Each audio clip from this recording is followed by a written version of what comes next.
네, 펀드 영업 실무 두 번째 시간입니다. 펀드 영업 실무 두 번째 시간은 주로 펀드와 관련된 세금 부분입니다. 시험에도 아주 잘 나오는 부분이고요. 그리고 시험에 잘 나오는 부분 중심으로 하도록 하겠습니다. 펀드 관련 세금을 알려면은 일단은 금융소득이 뭔지 알아야 되거든요. 금융소득. 펀드 소득도 금융소득의 하나잖아요. 금융과 관련된 소리니까. 근데 금융소득에는 두 가지가 있습니다. 두 가지. 이자소득, 그 다음에 배당소득. 예, 두 가지가 있는데 이 두 가지 외에는 금융소득이 아니고요. 금융소득은 이자소득과 배당소득을 금융소득이 하고 주로 이제 매매 차익이라는 게 있는데 예를 들어서 주식 같은 경우 주식을 사고 팔면 매매 차익 있잖아요. 근데 이 부분은 과세를 안 해요. 그래서 결국은 과세를 안 하기 때문에 금융소득은 결국 이자소득하고 배당소득만 해당이 됩니다. 그래서 종종 다음 중 이자소득이 아닌 것은 다음 중 배당소득이 아닌 것은 이렇게 해서 시험에 출제되고도 있습니다. 근데 이자소득은 뭐예요?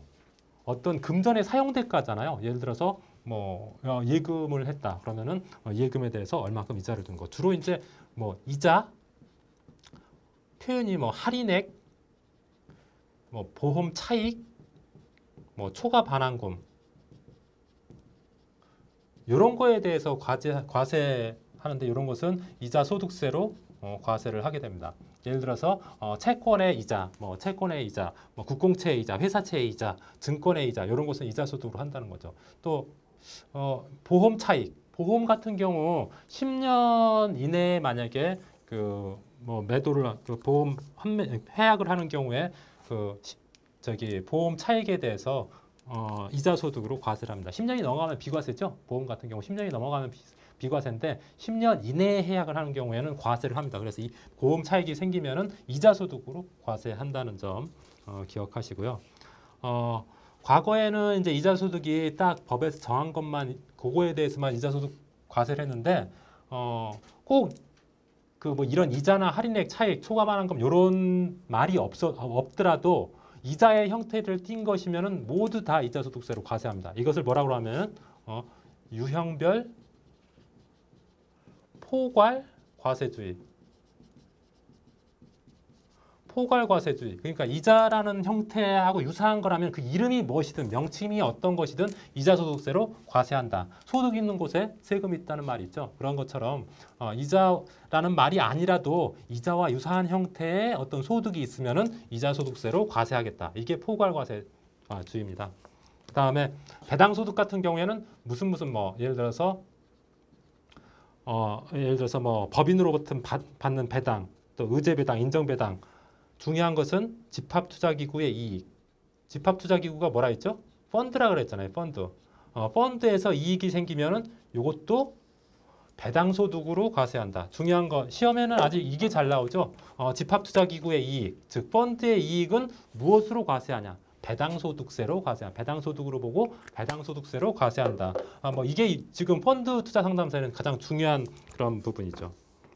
그리고 이 배당소득세도 유형별 포괄 과세주의를 취해서 꼭 배당이란 말이 아니라도 배당 어떤 투자를 하면은 거기서 이익이 생기면 배당 받는다 그러잖아요. 그럴 때는 그런 것처럼 배당의 형태를 진 모든 소득에 대해서 배당소득세로 과세를 합니다. 그래서 이자소득이나 배당소득세나 다 포괄 과세주의를 취하고 있다. 여기까지 기억해 두시기 바랍니다.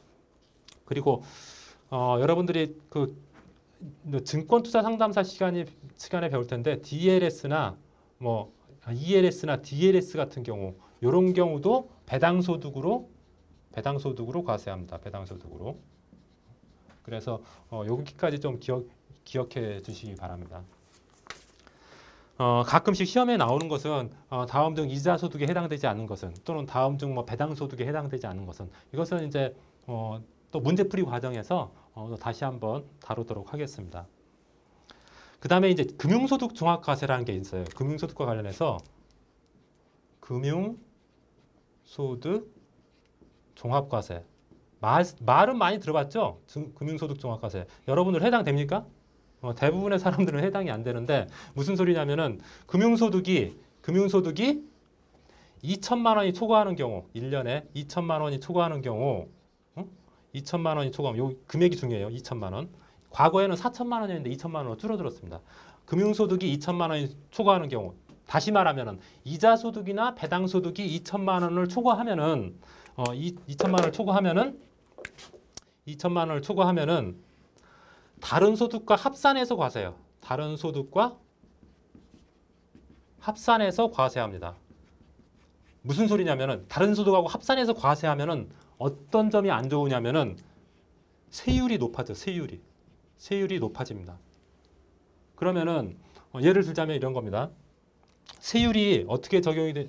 우리나라 그 세율이 어떻게 돼 있냐면은 과세 표준 1,200만 원 미만 1,200만 원 이하는 세율이 6%예요. 그다음 4,600만 원 이하는 15%입니다. 그다음에 8,800만 원 이하는 24%입니다. 그다음에 1억 5천 이하는 35%예요. 안 보이나요? 그다음에 1억 5천을 초과하면은 38%라고 세율이. 그러니까 어떤 금액이 높아질수록 전부 6%에서 38%까지 세율이 높아진다는 것을 알 수 있죠. 금액이 과표가 높아지면 높아질수록 세율이 높아져. 그 말은 세금을 더 많이 낸다는 거잖아요. 근데 만약에 예를 들어서 금융소득 종합과세 대상자는 2천만 원이 넘어가면은 다른 소득하고 합산해서 과세를 하니까 예를 들어서 펀드 예를 들어서 채권형 펀드에서 수익이 예를 들어서 3천만 원이 나왔어요. 3천만 원이 나왔으면은 3천만 원에 대해서 15.4% 일반 금융 상품 같은 경우 15.4% 내는데 3천만 원 플러스 다른 소득 급여소득이 예를 들어서 6천만 원이다. 그럼 9천만 원에 대해서 세율이 적용돼. 9천만 원이라면은 지금 1억 5천 이하니까 35%에 해당되거든요. 세율이. 만약에 6천만 원이었다면은 세율이 15%인데 금융소득 2천만 원 생김으로 인해서 합산과세하니까 다른 소득 합산해서 9천만 원에 대한 세율을 부과하니까 세율이 엄청나게 20%가 높아져 버리는 거죠. 그래서 금융소득 종합과세를 굉장히 유념해서 여러분들이 고객들을 관리해야 됩니다. 시험에 잘 나오기도 합니다. 금융소득 종합과세에 대해서. 금융소득 종합과세 기준은 금융소득 2천만 원 기준이다. 그래서 다른 소득과 합해서 합산과세되기 때문에 고객들이 혹시라도 예를 들어서 지금 예를 들어서 2014년 11월 25일인데 어떤 내 고객의 금융소득이 1,900만 원이야. 그럼 100만 원만 더 되면 2천만 원이 넘어가잖아요. 2천만 원, 100만 원 넘어갈 뿐인데 2천만 원이 넘어가면은 어떻게 되냐면은 금융소득 종합과세 대상자가 된다. 1,900만 원 소득 났을 때 금융소득 났을 때는 금융소득 대상이 안 돼서 누진세율이 적용 안 되는데 여기서 100만 원만 넘으면 금융소득 종합과세 대상자가 돼. 대상자가 돼서 세율이 갑자기 15%였던 것이 35%가 될 수도 있단 말이죠. 이 100만 원 때문에.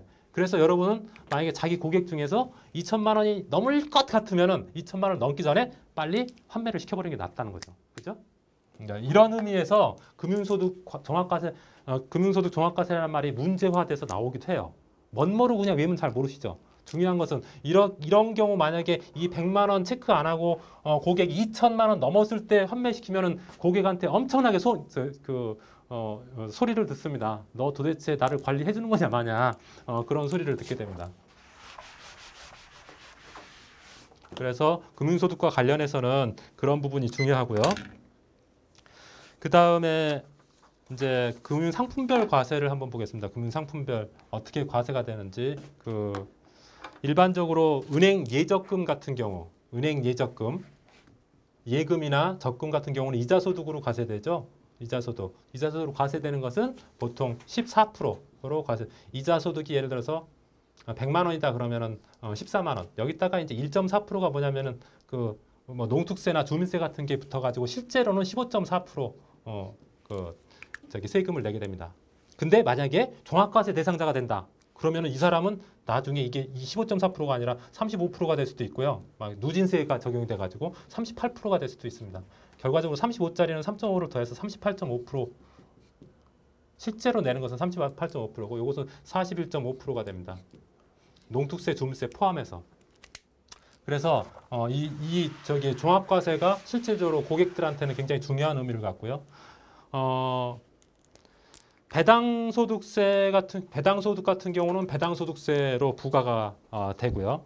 그 일반적으로 그 채무증권, 채권 같은 경우에는 이자소득으로 부과되는 반면에 펀드 소득 같은 경우, 특히 뭐 펀드 소득, 이것은 다시 다른 말로 표현하면은 집합투자기구. 이미 말씀드렸죠. 집합투자기구의 이익, 펀드의 이익, 집합투자기구의 이익은 배당소득으로 과세가 된다. 그런 거 꼭 기억하시고요. 금융소득 종합과세에 대해서는 이미 뭐 말씀을 드렸으니까 이 부분에서는 생략하도록 하겠습니다. 그 다음에 시험에 진짜 잘 나오는 부분이 뭐냐면은 그 세법상 집합투자기구, 세법상 펀드, 세법상 펀드인데 일단은 세법상 집합투자기 충족 요건을 갖추면은 어떤 부분이냐면은 그 세금을 안 내도 되는 부분이 있고 과세 소득에서 차감되는 부분이 있습니다. 그래서 세법상 요건을 충족하느냐 이것이 굉장히 중요한데 세법상 요건을 충족하는 첫 번째는 자본시장법에 의한 투자 신탁일 것. 두 번째는 1년에 최소한 1회 이상 분배 또는 결산 또는 분배할 것. 세 번째는 그 금전으로 위탁받아서 금전으로 환매할 것. 그러니까 현금, 돈이나 뭐 수표 이런 거 금전으로 위탁받아서 금전으로 환매할 것. 그다음 사모펀드는 어떨까요? 산업펀드도 가능합니다. 단 어때야 되냐면은 1인 투자자가 아니어야 돼. 사모펀드 1인일 수도 있거든요. 사모펀드는 49인 이하의 투자자 수가 49인 이하잖아요. 또 1인 또는 1인이 아니더라도 1인이 한 명이 나고 또 나머지 사람은 내 가족, 자식 이런 사람들로 된 특수관계인으로 돼 있으면 안 돼. 그런 것이 아니어야 되고 또 사실상 어떤 그 투자 지시를 어떤 이 투자자가 하면 안 돼. 투자자가 하는 것은 펀드가 아니죠. 펀드라는 것은 전문가한테 그 맡겨서 운영하는 거잖아요. 그래서 사실상 그 운용 지시를 하는 사람이 투자자가 아니어야 돼. 그런 경우에는 사모펀드도 가능하다. 이 요건만 충족하면은 어떤 효과가 있냐면은 과세제, 일부 손익 과세제. 무슨 소리냐면은 주식 매매 차익에 대해서 과세 안 합니다. 주식 매매 차익에 대해서 과세 안 하고 그 다음에 수수료나 보수에 대해서 소득에서 차감. 그러면 그만큼 그 세금이 적어지겠죠. 예, 그런 효과가 있습니다. 그래서 이 세법상 집합투자기구의 요건과 효과는 시험에 아주 감초처럼 나오니까 꼭 기억해 주시기 바라고요. 문제에서 한번 더 자세하게 다루도록 하겠습니다. 그 다음에 집합투자기구 과세 특례 관련돼서 일부 손익 과세 제외라는 것은 뭐냐면은 일부 손익에 대해서 과세에서 제외시킨다는 말은 세금 부과 안 한다는 소리잖아요. 우리가 쉽게 말하면은 비과세 한다는 소리예요. 비과세하는 거 세 가지가 있어요. 요 세 가지. 상장된 유가증권 가장 중요한 게 상장 주식이죠.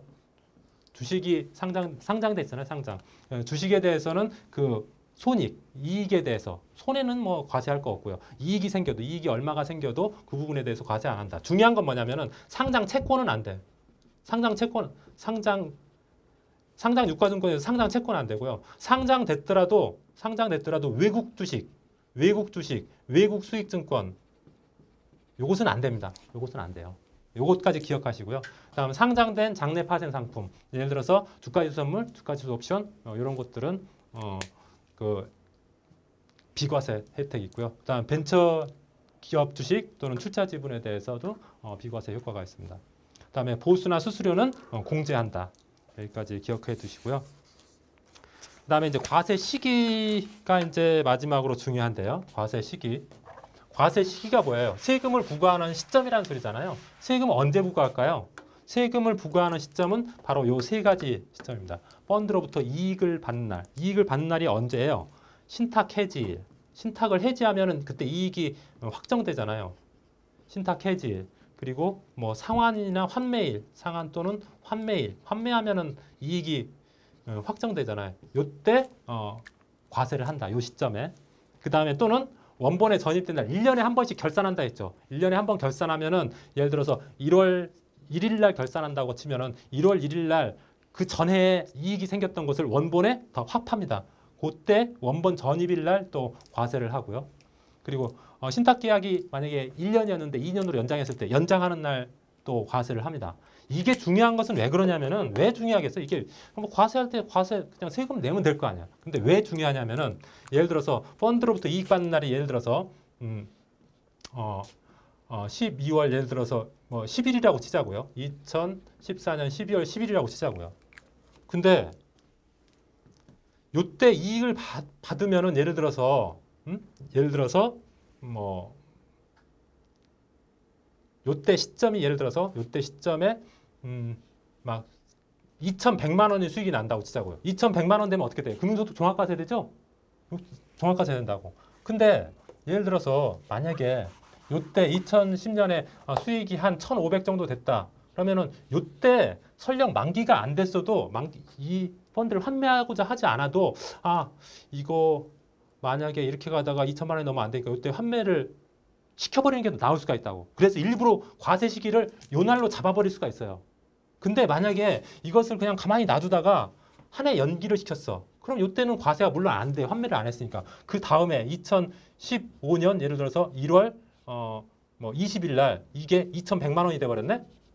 예를 들자면은 그러면은 이 사람은 요때 환매했으면은 그 누진세율 적용 안 될 걸 한 달 정도 연기함으로써 누진세율이 적용될 수 있다고. 그래서 내가 그 투자 상담사라면은 과세 시기를 조율할 수 있어야 돼요. 꼭 내가 펀드 이익 받는 날 할 때까지 내가 만약에 고객이 나 그 2년 정도 투자하고 팔 거야. 근데 2년 동안 가만히 놔뒀다가 세금이 2천만 원 되는 게 나아요? 아니면 1년에 한 번 환매하고 1,000만 원 되고 그 다음에 뭐 800만 원 되는 게 나아요? 이런 게 더 낫거든요. 경우에 따라서는. 금액이 적은 사람은 별 소용이 없습니다. 근데 돈이 많으신 분들 있죠? 여러분들이 이제 그 관심 있는 사람들 중에서 일반적인 보통 사람들은 이런 경우가 거의 없어요. 근데 돈이 많으신 분들은 이런 경우가 굉장히 중요한 시점이야. 그래서 내 고객이 돈이 막 50억, 한 100억 정도 되는 분이다. 그랬을 때는 과세 시기를 보고 요때 내가 팔면 안 되겠다. 좀 기다려야겠다. 아니면 기다리기 전에 지금 좀 빨리 팔아야겠다. 이런 걸 결정해야 되기 때문에 이게 시험에 잘 나올 수 있어요. 실제로 펀드를 판매했던 사람들은 이게 굉장히 중요하다는 걸 아는데 잘 모르는 사람들은 야 펀드 이익 받는 날 당연하지. 그날 뭐 세금 내야지. 이렇게 생각하는데 실제로 이런 것을 사례적으로 관심 갖지 않으면 그냥 넘어가 버리거든요. 여러분들은 그러지 마시기 바랍니다. 그래서 이제 펀드 영업 실무 이제 세금 부분까지 마쳤는데 여기서 중요한 건 금융소득 이자 소득과 배당 소득을 구분하는 거 그거 꼭 알으셔야 되고 그다음 종합과세 금융소득 종합과세가 얼마부터 된다고요? 2천만 원부터 된다는 거. 과거에는 4천만 원인데 2천만 원으로 낮춰졌어요. 그리고 세법상 집합투자기구 요건 4가지 꼭 기억해 두시고요.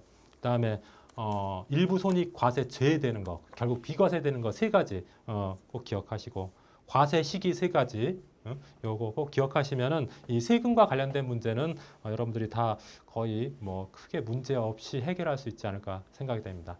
수고하셨습니다.